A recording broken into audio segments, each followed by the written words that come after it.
मेरे साथ हैं पूर्व सांसद, फॉर्मर डिप्लोमेट, चर्चित चेहरा पवन वर्मा साहब, जिन्होंने ये किताब लिखी है द ग्रेट हिंदू सिविलाइजेशन। इसके माध्यम से हिंदुइज्म को एक तरह से रिक्लेम करने की बात कर रहे हैं। हमारे साथ पवन वर्मा साहब एक्सक्लूसिवली बात करने के लिए बहुत बहुत शुक्रिया सर। आई थिंक मैंने सही इंट्रोडक्शन दिया। जी बिल्कुल सही।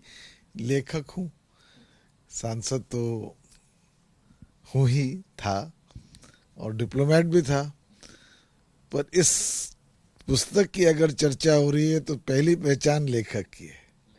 सर, जैसे मैंने कहा कि मैंने ये किताब पढ़ी आपसे बात करने से पहले, ऐसा लगता है कि हिंदुइज्म को रिक्लेम करने की आप बात कर रहे हैं।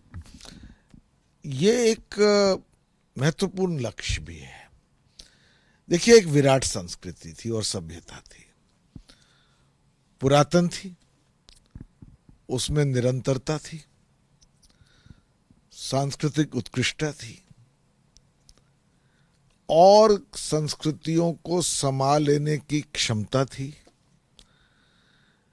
और ये सनातन एक संस्कृति और सभ्यता है, ये कोई म्यूजियम में जाके निहित नहीं हो गई है। तो इतनी पुरातन संस्कृति, दुख की बात क्या है आशीष जी कि हिंदू समाज स्वयं अपनी ही संस्कृति और सभ्यता से कुछ हद तक वंचित है। और मेरी कोशिश है कि उन तक मैं वो बातें पहुंचाऊं जो इस संस्कृति और सभ्यता की पहचान है। ऐसा नहीं है कि इसमें कोई खामियां नहीं थी, और कुछ बड़ी अहम खामियां भी हैं जिनकी मैं चर्चा करता हूं।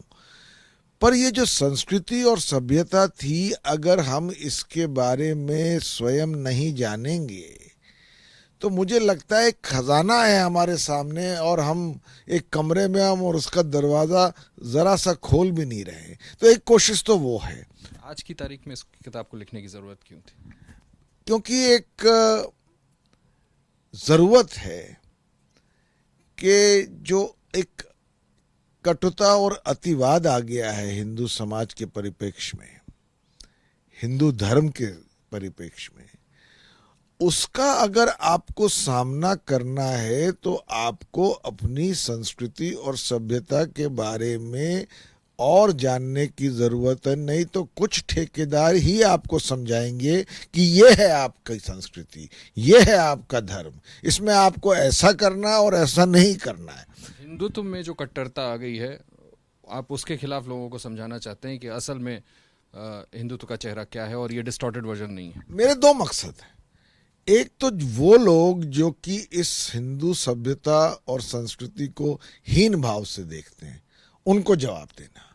वो कहते हैं साहब, हिंदू कोई शब्द ही नहीं है, हिंदू सभ्यता कभी थी ही नहीं, अगर सभ्यता थी भी तो वो बौद्ध थी। या वो कहते हैं कि हिंदुइज्म धर्म कभी भी सिंगुलर में बात ही नहीं कर सकते, उसमें इतनी विविधता है कि वो धर्म ही नहीं है। या वो उसके पुरातन होने पर प्रश्न चिन्ह उठाते हैं। तो एक तो उनको जवाब देने की जरूरत है, चाहे आप इसको ब्रॉडली लेफ्ट लिबरल लॉबी कह लीजिए। कुछ इतिहासकार भी हैं, वेंडी डॉनेगर कहती हैं कि Hinduism is a cross between a hedgehog and a tortoise, यानी उसका कोई अपना अस्तित्व नहीं है। तो उनका भी जवाब दिया है। साथ में मैं समझता हूं कि इस समय जो ये हिंदुत्व में जो अतिवाद आ गया है, उसका भी हमें सामना करने की जरूरत है, क्योंकि वो एक करेक्ट इंटरप्रिटेशन हिंदू धर्म, समाज, सभ्यता और संस्कृति का नहीं है। उसमें जो एक संकीर्णता है, आप ये समझिए कि जिस धर्म और समाज का मूल्य महावाक्य है, एकम सत्य विप्रहा बहुधा वदंती, जो कहता है खुल के डंके की चोट पे, आनो भद्रव कृतवो यंतु विश्वता,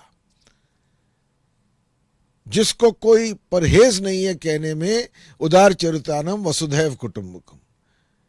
ऐसा समाज, चाहे वो दर्शन के क्षेत्र में हो, चाहे वो धर्म की जगह हो, चाहे समाज की जगह हो, चाहे वो आर्थिक उन्नति की बात हो, चाहे वो कला और संस्कृति की बात हो, चाहे वो पॉलिटिकल साइंस की बात हो, ये चाहे वो रस की जो एक थियरी है उसकी बात हो, चाहे जो एक अद्भुत अभूतपूर्व जो भक्ति मूवमेंट हुआ हो उसकी बात हो, फिर इस्लामिक कॉन्क्वेस्ट जब तुर्की आए, उस 600 साल में हिंदू धर्म ने अपने आप को कैसे पुनर्जीवित किया, कैसे सरवाइव किया, और जब अंग्रेज आए, अंग्रेजों का तो मकसद बड़ा साफ था, मानसिकता पर कब्जा करना।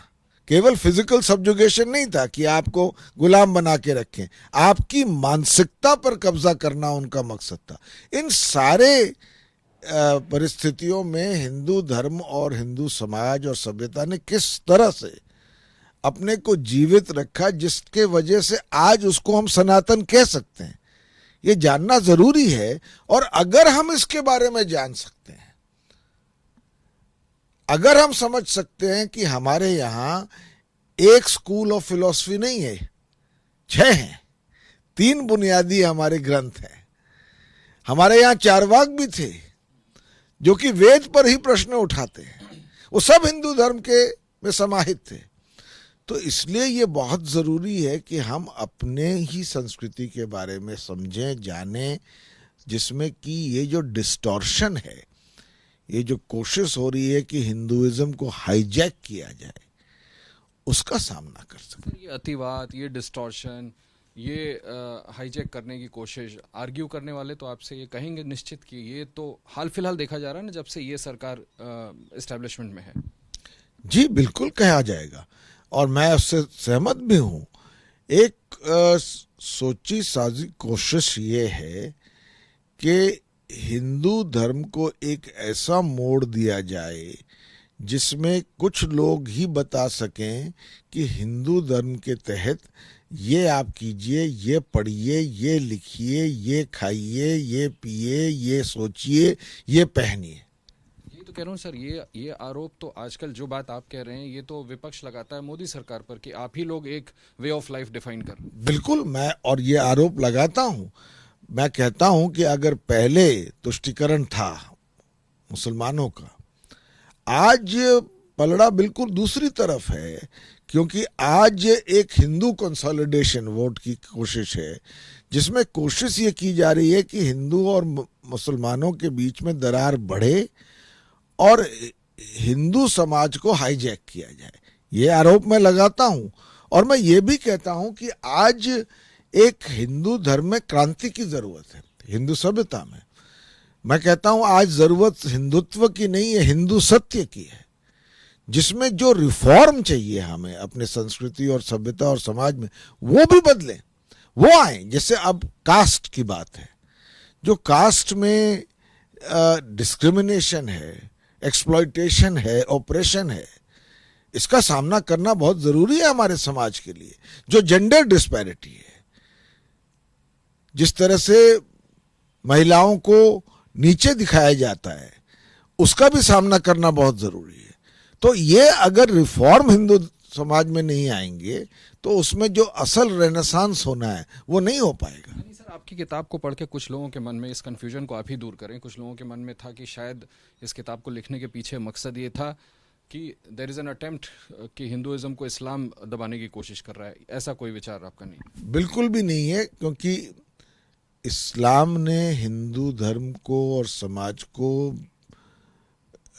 अटैक करने की कोशिश जरूर की जब तुर्की आए, और ये भी कहना कि उस समय ये अटैक कोई ऐसा नहीं था कि लोग आए एक टूरिस्ट बस में, उन्होंने बिरयानी हमें खिलाई, हमने पूड़ी हलवा उनको खिलाया, ऐसा नहीं था। बहुत ज़्यादा डिस्ट्रक्शन हुआ, प्लंडर हुआ, लूट हुई, मंदिर तोड़े गए, नालंदा जलाया गया, उसमें वायलेंस और हिंसा में कोई कमी नहीं थी। लेकिन आज की तारीख में आपको ऐसा आज मुझे लगता है कि इन जो इतिहास था उसको कबूल करके आगे चलने की जरूरत है। हम एक गणतंत्र हैं, यहाँ कई धर्म के लोग आज से नहीं सदियों से साथ रहते चले आ रहे हैं, और एक बहुयामी, प्लूरल, टॉलरेंट, इंक्लूसिव गणतंत्र का हमें विकास करना है, और इन सब में हम सबको अपना योगदान देना है। परंतु क्योंकि हिंदू 80% हैं इस देश के लगभग, उनको इस कार्य में तभी और दृढ़ता मिलेगी जब वो अपने संस्कृति और समाज के बारे में और जाने।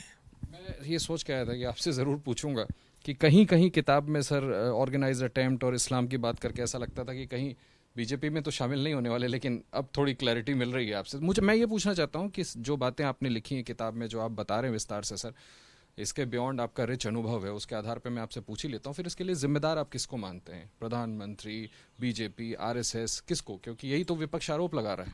देखिए, आरएसएस की तो एक सोच रही है भारत का हिंदूकरण या हिंदू राष्ट्र बनाने की कोशिश। मैं समझता हूं इससे बड़ा कोई अव्यवहारिक लक्ष्य नहीं हो सकता। इतने तादाद में और धर्म के लोग भी यहाँ रहते हैं, अब हमको साथ मिलकर काम करना है।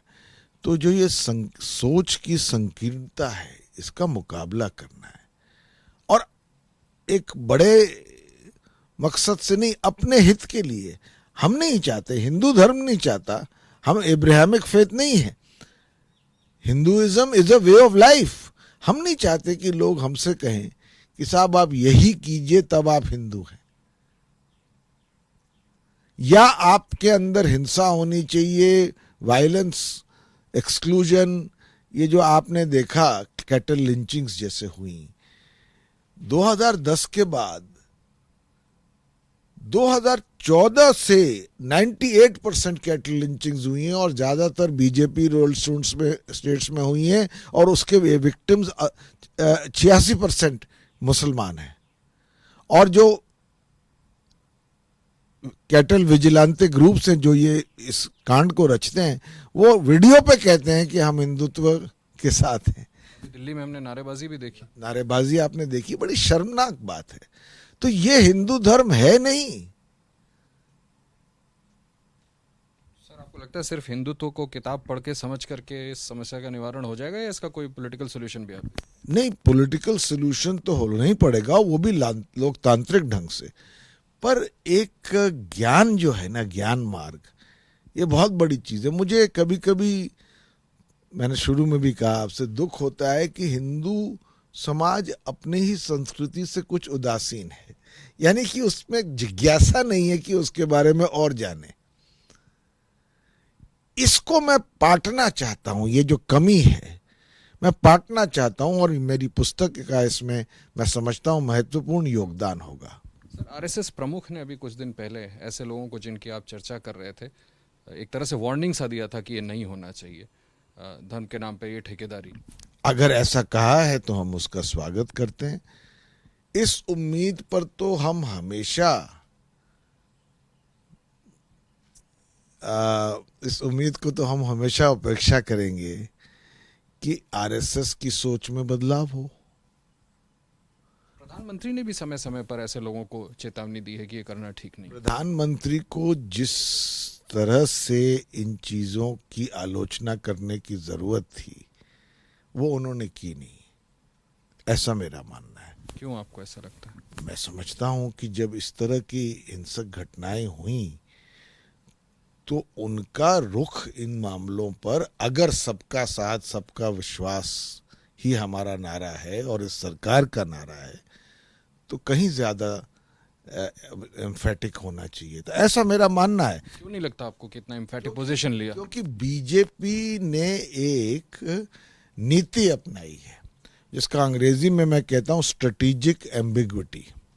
ऐसे जो लुम्पल एलिमेंट्स हैं जो कि हिंदुइज्म को हाईजैक कर रहे हैं, उनका समर्थन भी, और कुछ बहुत अधिक हिंसा कर दें या गलत काम कर दें तो उसकी आलोचना भी, दोनों साथ साथ। पर उसका जो परिणाम हुआ है कि इन ऐसी ताकतों को बढ़ावा मिला है, और बीजेपी सोचती है कि इलेक्टोरल टर्म्स में, चुनावों में, वो उसका फायदा उसको मिलेगा। पर मैं समझता हूं कि इस देश में आज भी ऐसे लोग ज्यादा तादाद में हैं जो हिंसा, एक्सक्लूजन, वायलेंस के आगे एक सुदृढ़ गणतंत्र बनाने में लगे हुए हैं। सर, इतनी बातें जो आप कर रहे हैं, बस एक आखिरी सवाल करना चाहता हूँ कि इस आधार पर निश्चित तौर पर इन बातों को सुनने के बाद आप पर आरोप लगेगा कि एजेंडा के तहत आपने एक किताब लिखी है, और क्या आप विपक्ष की राजनीति करने वाले हैं, किसी पार्टी को जल्द ज्वाइन करने वाले हैं? मैं तो यही कहूँगा, अभी एक मैं डिप्लोमेट भी रहा हूँ, विदेश मंत्रालय का प्रवक्ता भी रहा हूँ, राष्ट्रपति जी का प्रेस सचिव भी रहा हूँ, तो इस वक्त मैं सिर्फ ये कहूँगा, नो कमेंट। लेकिन प्रेरित होकर किताब लिखने की जो बात, आरोप तो लगेंगे ही। किताब तो मैं आपको सच कहूँ आशीष, मैंने इसलिए लिखा है कि मैं चाहता हूँ दिली तौर से कि लोग इस संस्कृति और सभ्यता के बारे में और जानें। पर इसमें जो मेरी एक पॉलिटिकल सोच है, वो उसमें मुझ पर आरोप लेफ्ट लिबरल लॉबी से भी पड़ रहा है। अमर्त्य सेन की मैंने आलोचना की है, रोमिला थापर की आलोचना की है, वेंडी डोनेगर की आलोचना की है, लेकिन इस तरफ से तो ज्यादा तरफ से भी पड़ेगा, तो मैं समझता हूं मैं ठीक राह पे हूं। बहुत बहुत शुक्रिया हमसे बात करने के लिए। पवन वर्मा साहब, द ग्रेट हिंदू सिविलाइजेशन, और उनका कहना है कि विस्तार में अपने जो उनकी सोच है उसको रिफ्लेक्ट करने की इस किताब में कोशिश की है। ऐसा वक्त है जबकि सिर्फ कुछ ही लोग ये निर्धारित ना करें कि हिंदुइज्म का कैरेक्टर क्या है, और इस किताब को पढ़ करके उसमें अपने हिंदू धर्म को समझने में काफ़ी बल मिलेगा। Ashish Kumar Singh, ABP news, Delhi.